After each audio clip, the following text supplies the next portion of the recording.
Welcome to the growing family of Ski Magazine readers. I'm Stu Campbell, your instructional editor. The tape you're about to watch is a lot like the teaching tips, mini clinics, and instructional articles we do every month in Ski Magazine. These articles are designed with one purpose in mind. That's to make everybody, new skiers, experienced skiers, even experts, ski better, right now.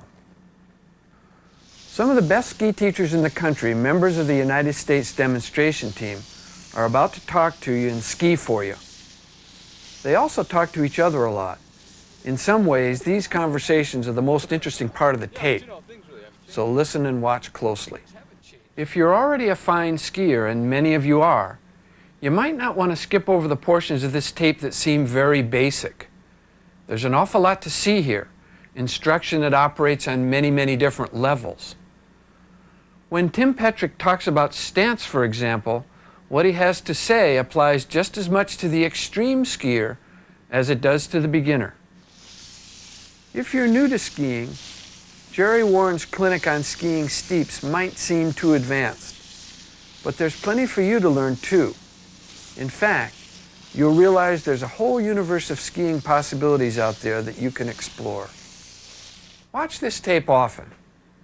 Run it slowly, run it fast, run it forward, stop it, run it back. I don't think you can watch it too many times. These are the finest ski teachers in the world. I hope you enjoy this helpful teaching tool, as well as the instructional articles in Ski Magazine. I know you're going to learn a lot.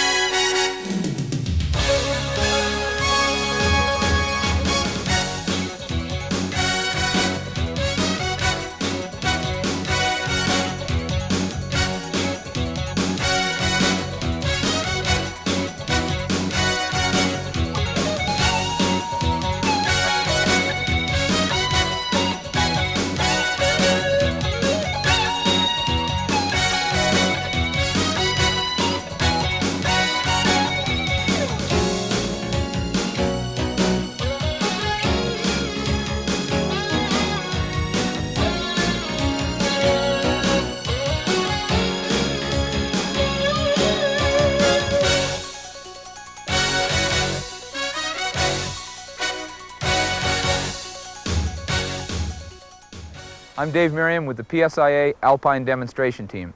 I'm the technical director of the ski school at Stowe, Vermont.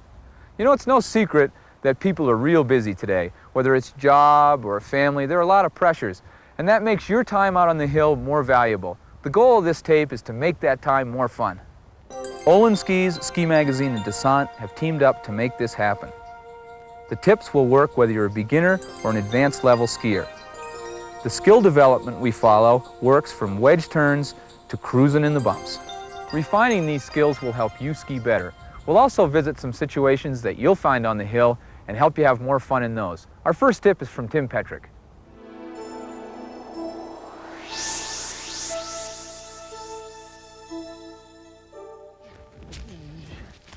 Hi, I'm Tim Petrick, Vice President and General Manager of Olin Skis. I've been a certified ski instructor for about 20 years, and before I came to Olin, I spent 12 years on the PSI Demonstration Team. I'm going to get this video clinic started with the most fundamental tip that you can use to improve your skiing, developing a good stance. What are the secrets to developing a good stance on skis? It starts with a neutral, balanced, centered stance right in the middle of the skis. You want to find a home base. Start by getting your hands forward and slightly away from your body, keeping all of your joints, ankles, knees, hips, and spine slightly flexed. A good stance makes you balanced, ready to move, and able to adapt to whatever the mountain throws at you. This foundation to good skiing allows you to maintain control, handle steeper slopes and variable snow, and most of all, work less and have more fun. Here's 3 surefire tips to learning a good stance. First, concentrate on where you feel pressure on the soles of your feet when you're skiing. If you drew a foot in the snow, it looks something like this. Your toes are out here, here's your foot. I want you to concentrate on feeling pressure from your arch back to your heel, right in this part of your foot.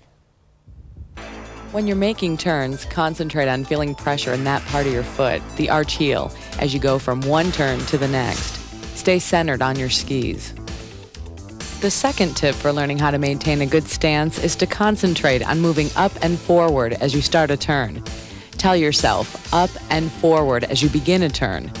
To make sure you're coming up and forward, feel your shin against the tongue of your boot as you begin the turn. Moving up and forward at the beginning of the turn allows you to maintain absolute control over your skis, regardless of turn radius or steepness of hill. Finally, concentrate on looking several turns ahead. By seeing and anticipating what's coming up, you'll be able to maintain this ideal, centered, hands forward, slightly flexed, ready position, ready for whatever you may encounter during your day on the slopes.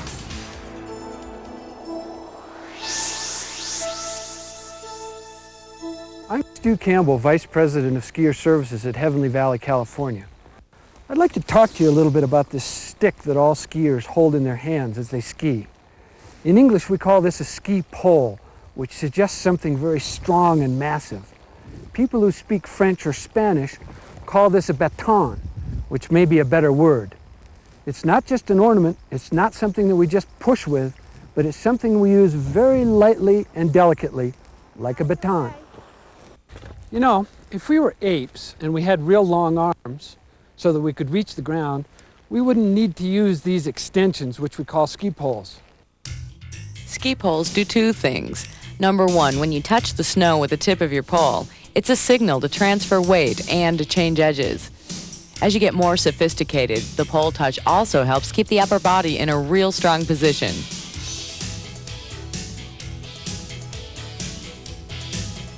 Many skiers either don't use their poles at all or move their arms and hands and poles too much. When you swing your arms and hands excessively, your body tends to get out of position.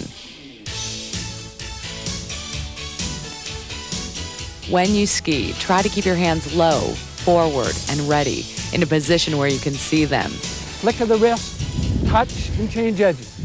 Touch and change edges, touch and change edges. When we're new at a pole plant, we touch the snow, then change edges. Later on, we touch the snow and change edges at about the same time. When we get really good, we might actually change edges before we make a pole plant. We know that the pole touch should be a light baton tap. We know that we just flick the wrist to get the tip of the pole forward. The question now becomes, where do we plant the pole? Well, if you draw an imaginary line from the tip of your ski in an arc down to a line below your feet, you realize that just about everything we do on skis involves a pole touch that makes contact somewhere along this arc. When we make very short turns in the fall line, we tend to plant our pole down here on that same arc, but down below our feet. We also tend to do it when we're most down and when the skis have been most steered out of the fall line. Look something like this. Here, the pole plant, when we're down and steered the most, allows us to keep our upper body facing right straight down the fall line, and it keeps our upper body stable.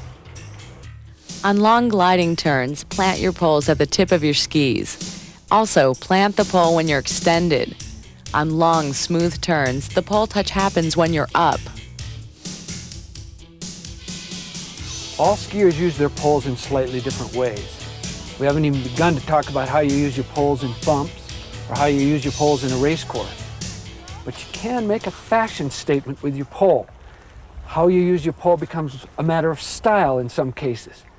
Remember, if you use your poles technically correctly, however, it's going to discipline your upper body, it's going to help your timing, it's going to help you flow from one turn to the next. Use your poles well, and I guarantee you're going to be a better skier.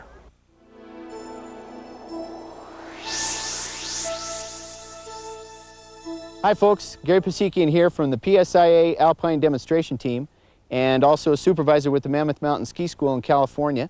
And I'd like to talk to you for just a little bit about weight transfer. Weight transfer is one of the most critical skills to develop to become a good skier, but the nice thing about it is that you can develop it and practice it anytime you go for a walk. Skiing is like walking. To help you know when to step on one ski and then the other, try this progression. Learn how to step on the ski late in the turn, in the middle of the turn, and early in the turn. First, as you complete a turn, try picking up your inside ski about 4 to 5 inches off the snow. This makes sure you've got 100% of your weight on that outside ski, but not until late in the turn. Try this until you can balance comfortably on that ski. Next, steer the ski into the fall line and then pick up the inside ski and balance on the outside ski as you steer through the bottom of the turn. Make sure the bottom of the turn isn't rushed.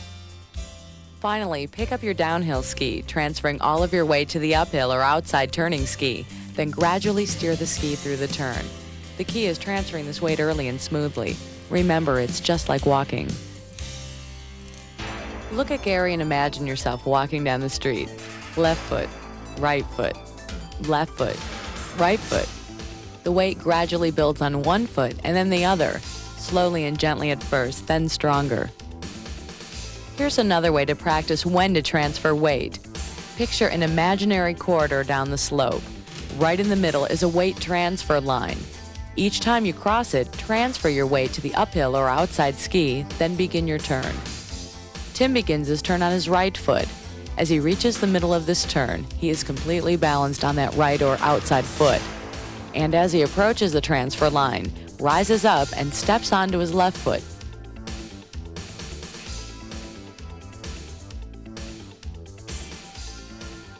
Remember, folks, the key concepts involved, what we're talking about with weight transfer here, are that the weight transfer occurs early and smoothly to the outside ski. Now refine this skill and you'll make a leap to truly masterful all-mountain skiing.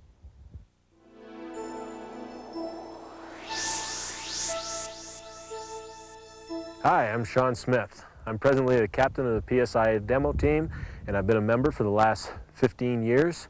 I'm also the director of skiing at Copper Mountain Resort in Copper Mountain, Colorado. Today what I'd like to do is share with you some of my ideas about steering and guiding as it relates to intermediate and advanced skiing. The skills of steering and guiding are very important in skiing because it allows you to start shaping your turn right from the very top of the arc, as opposed to making a quick pivoted action which results in a Z-turn pattern. We're trying to create a nice flowing movement that gives a shape like an S. Here are some moves that will help you understand steering. First, partial turns across the hill, shown here, will help you work on the top half of your turns where steering is most important. Notice how the skis are steered in the wedge into the fall line. It's a fluid move and nothing is rushed. Give gravity and your skis a chance to work. In the wedge Christie, the opening of the skis is smaller, but the patient steering at the beginning of the turn is the same. Weight is transferred to the outside ski when the skis match. Then in the bottom half of the turn, the skis are gradually steered across the fall line. Open parallel turns combine the early weight transfer to the outside ski with the same steering and guiding used in the first two moves. Transfer the weight and steer the ski into the fall line. That's the key to mastering parallel and becoming comfortable in a variety of conditions. As you get better at steering and guiding, let your hips flow downhill as you move across the skis at the beginning of the turn. This motion helps release the edges and lets you tip and point the ski in the direction you want to go. On steeper terrain, in crud snow, higher speeds, and at lower speeds, the application of steering is one of the most important aspects in skiing.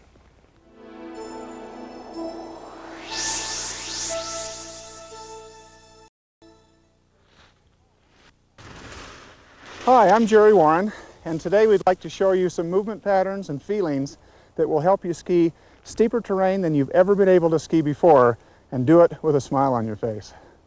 Skiing the steeps can challenge you to handle whatever the mountain and nature provide. It can be as fun and exciting as any ski experience. First, practice and become comfortable with the position of strength. It's the finishing position of each turn. It gives you the power to start the next turn. Practice pushing against your poles, shoving snow straight down the mountain. To stop, set your edges by rolling your knees into the hill. Then cock your wrist to point your pole right below your boot for the pole plant and next turn. The side slip is the easiest way to set up a turn on steep terrain. Since the upper and lower body are twisted against each other, they will untwist as you spring up from your compressed stance. Spring up just enough to get the entire ski off the snow. Then actively turn your feet and legs, and as your skis touch down, gently set your position of strength to prepare for the next turn. Next, imagine a corridor about 2 ski lengths wide that you'll ski in. Link the zig-to-zag movements together with a little less unweighting and a little more arc to the turn. Remember to unweight the entire ski, land softly, and immediately prepare for the next turn as you plant your pole directly downhill. Armed with these basics, you can now begin to break out of the confines of your corridor. Begin your turns as in the corridor, but with a little less unweighting. During the light phase of the turns, you won't need to pivot your ski so quickly. Pressure on the outside ski begins a little earlier in the turn. As you land in your position of strength, you begin to follow the turn. By increasing edge and letting your upper body follow more in the path that your skis take, your outside knee chases your inside boot. As your hips, shoulder, arms, and hands drive in the direction your skis are pointing, the turn rounds out, feels smoother, and gives you a longer radius that will carry you out of the corridor. We've been developing your ability through a very, very strong stance at the end of your turn that will allow you to unweight the skis with good authority. And as the skis are unweighted, it will enhance your ability to turn your skis from zig to zag. Then what we do is tone it down just a little bit. And as we tone it down, we are no longer trying to get both skis off of the snow. And the replacement of the unweighting of both skis is with a weight transfer. This causes my body to pass into the turn more effectively. And as that happens, it allows me to guide my skis through a smooth, rounder arc. And as long as I can stay within that narrow corridor, then I know that I have the control. I can ski any steep terrain on the mountain, and that will allow you to go in places that you've never been able to go before. Have fun with it.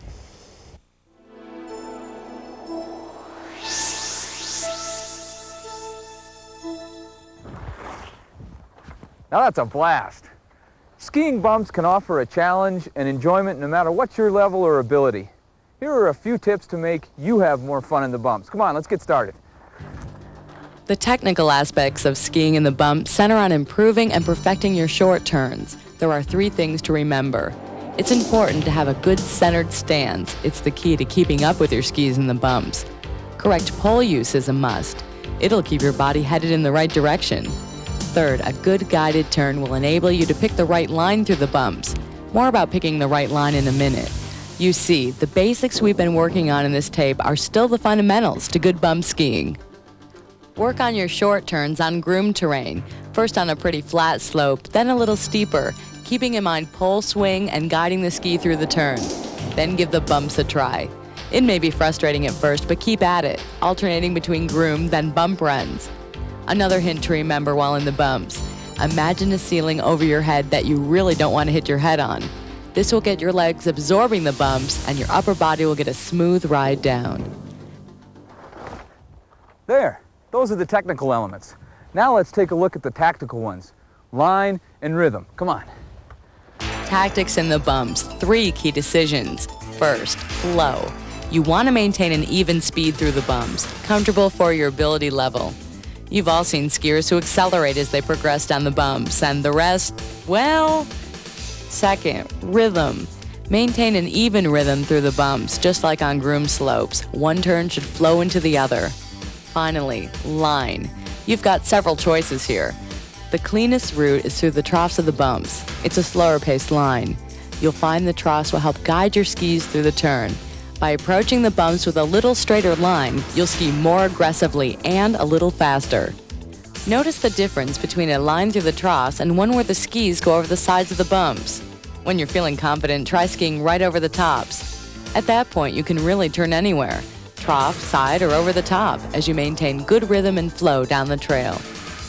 So, there you have it, the formula for success in the bumps. Technique and tactics. Remember stance, weight change, pole swing, and good guidance and steering. Add that to tactics, flow, rhythm, and line. That's success.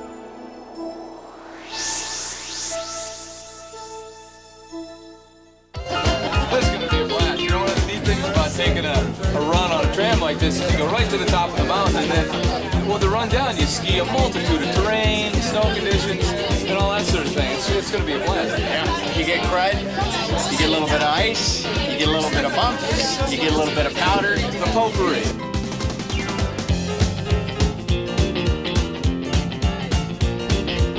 What a run!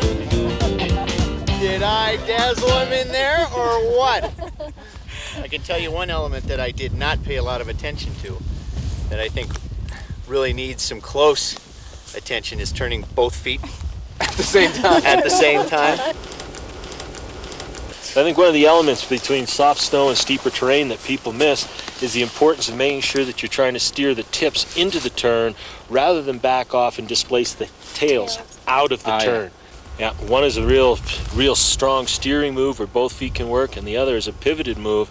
And then you're trying to start an action that you have to control rather than when you're steering strongly with both tips going in, you could start an action that can be continued.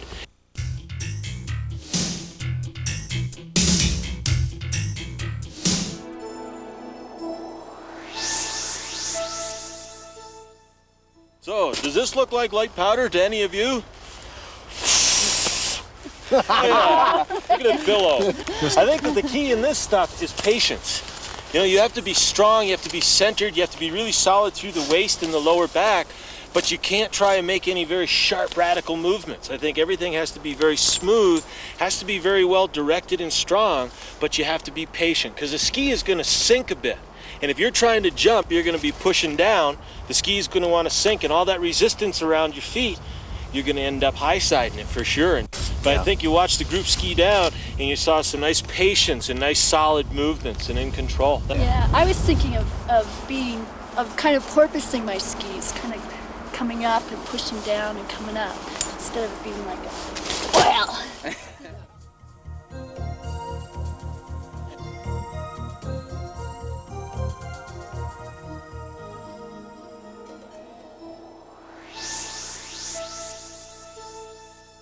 You know, there's no way to really get around skiing ice. You're gonna have to ski ice sometimes, whether you ski in Colorado or California, you know that, Gary. Or the east. Or the east. Sun Valley, Idaho. Never still. Any place, you always get ice. So, I mean, handling it is not that hard, I don't think. No, I just paying attention to the top part of the turn, you know. If you throw it sideways real quick, then you end up getting a lot of chatter or skidding sideways, and you have to kind of, you know, brace on the ski versus just allowing it to follow through and slice a little bit more on the hard snow. That kind of goes together with your tips, Shawn, where you're talking about steering the skis in on the edges rather than pivoting them in. Being able to start the top of the turn and continue that action through the bottom rather than pivot it. Well, let's sum it up. For skiing ice, subtle movements, outside ski, pole swing, clean weight transfer, good guiding with both feet, and a good aggressive mental attitude. Not that hard to handle.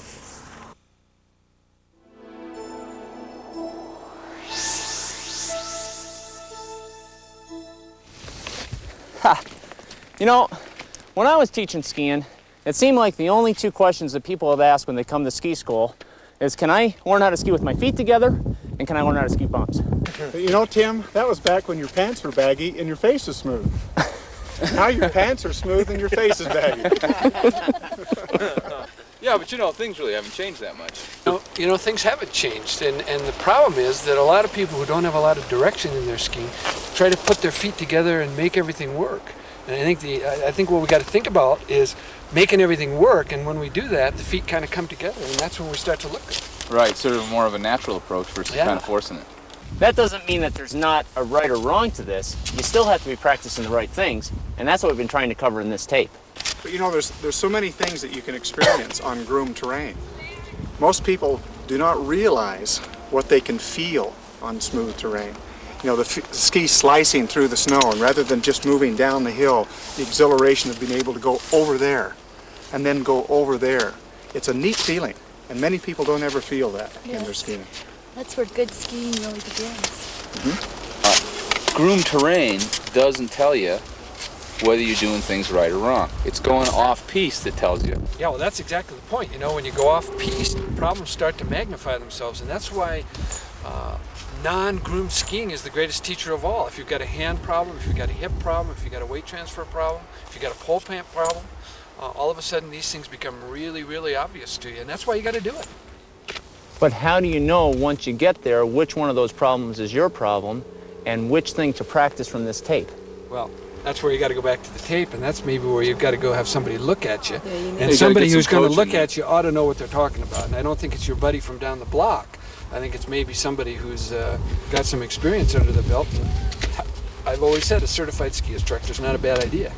The way I look at the skills that we tried to introduce in this tape and all the fundamentals that we're trying to develop here, is just like a person who plays piano has to learn to play scales. They have to go ahead and ground themselves in the fundamentals. The fundamentals that we talked about in this tape are applicable by changing the intensity and the speed of the motion and the timing and things like that, to go ahead and take them out into Crud or take them into a race course or into the moguls or whatever.